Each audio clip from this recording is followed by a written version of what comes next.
Je voulais d'abord réagir, Madame la maire, à la façon à laquelle vous vous adressez aux élus de la droite de l'hémicycle. Au-delà d'une attitude condescendante depuis le début du débat, vous avez qualifié les élus de « les gens là-bas ». Alors les gens là-bas, ce sont aussi des élus de la République, ce sont des élus parisiens. Et nous méritons un minimum de considération à cet effet. Vous avez aussi affirmé que nous vous reprochons de faire des plans. Mais vous n'êtes pas allé jusqu'au bout de la phrase, parce que nous vous reprochons de faire que des plans de communication à longueur de journée, des plans de communication qui ne sont pas suivis d'action ni de résultats concrets. En ce qui concerne Madame Cordebar, lorsque l'on est la maire de la place de la République, qui a été le lieu qui cet été a connu un pic de chaleur, le pic culminant de chaleur en raison de sa minéralité, je peux vous dire que vous auriez dû, lors de votre intervention, faire profil bas et ne pas avoir des propos aussi arrogants envers les élus de l'opposition. Alors, ce plan climat, loin d'être une stratégie cohérente, il ressemble à une mosaïque d'incantations. Le document souffre d'un manque flagrant de pédagogie, d'une analyse préalable des faiblesses, des moyens et du budget déployé, mais aussi des priorités à établir. Les nombreuses répétitions contribuent à une confusion générale. Il semble que l'esprit de synthèse, d'ailleurs, ne soit pas le point fort des auteurs de ce plan.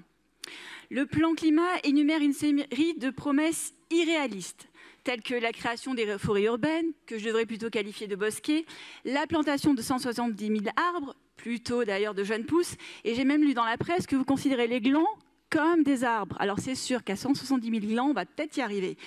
Et puis enfin, l'ajout aussi des 300 hectares d'espaces verts, incluant les rues jardins. Cette surenchère dans la communication suscite le scepticisme, oui, le scepticisme. Et d'ailleurs, elle évoque, tout comme d'ailleurs votre intervention, une citation de Pierre Dac. Quand les bornes sont franchies, il n'y a plus de limites. On se demande alors quelles seront d'ailleurs les prochaines étapes sémantiques que vous allez utiliser. Est-ce que ce sera à Paris en jungle urbaine ou encore en mangrove? Vous allez me dire, au vu du chaos dans l'espace public, nous y sommes presque. Pour y remédier, notre groupe a déposé un amendement pour une meilleure programmation des chantiers parisiens dans le but de réduire leur nombre et aussi de mieux contrôler les pollutions entraînées. Nous avons soumis un vœu à la ville espérant des éclaircissements sur ces 300 hectares d'espaces verts annoncés, suivant d'ailleurs les recommandations de la mission régionale d'autorité environnementale. La communication de la ville à ce sujet reflète d'ailleurs une désorganisation totale et un manque de respect. Quelle surprise de découvrir que les cimetières figurent parmi ces espaces verts ouverts au public. Comptabiliser les cimetières, c'est une manière d'ailleurs originale de fleurir les chiffres, mais surtout cela enterre définitivement mes espoirs de voir un plan climat sérieux et bien fondé. Notre groupe Changer Paris a proposé 64 amendements visant à mettre en œuvre des actions réalistes et efficaces. Nous recommandons une approche plus rigoureuse concernant les surélévations des immeubles. Le PLU bioclimatique vous permet en effet des surélévations des immeubles existants dans les voies de plus de 12 mètres de large. Il est pour nous essentiel d'examiner des configurations des dents creuses de façon individuelle pour éviter la formation de canyons urbains, sanctuariser des espaces de respiration, mais aussi préserver les bâtiments emblématiques et le patrimoine faubourien. Avec les acteurs locaux, nous suggérons de poursuivre le recensement des dents creuses débuté par la Commission du Vieux Paris en 2006. Concernant la lutte contre les îlots de chaleur urbains, des études doivent être menées pour réaménager les zones identifiées par la PUR. Il est également important de choisir les matériaux de construction qui sont à la fois écologiques et esthétiques en privilégiant par exemple la pierre de taille. C'est ce que nous proposons dans un amendement. Nous avons aussi choisi de déposer aussi des amendements pour mieux concilier les techniques de construction avec l'esthétisme du paysage urbain parisien.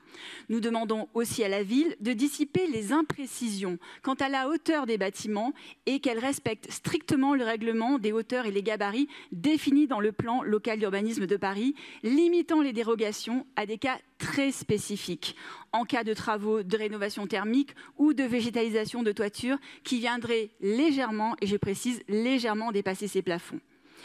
L'approche actuelle néglige aussi l'importance de la gestion à l'échelle métropolitaine, notamment en matière de neutralité carbone, qui ne peut être évaluée de manière isolée. Pour conclure, je voulais vous dire qu'il est regrettable de constater que des mesures de ce plan se perdent dans les méandres de l'idéologie, qu'il s'agisse de dicter nos choix alimentaires ou de créer un bureau dédié, je cite, au genre et à la transition écologique. Ce plan climat, il semble plutôt une toile où le vert écologique n'est qu'une fine couche superficielle sur un fond rouge idéologique très profond.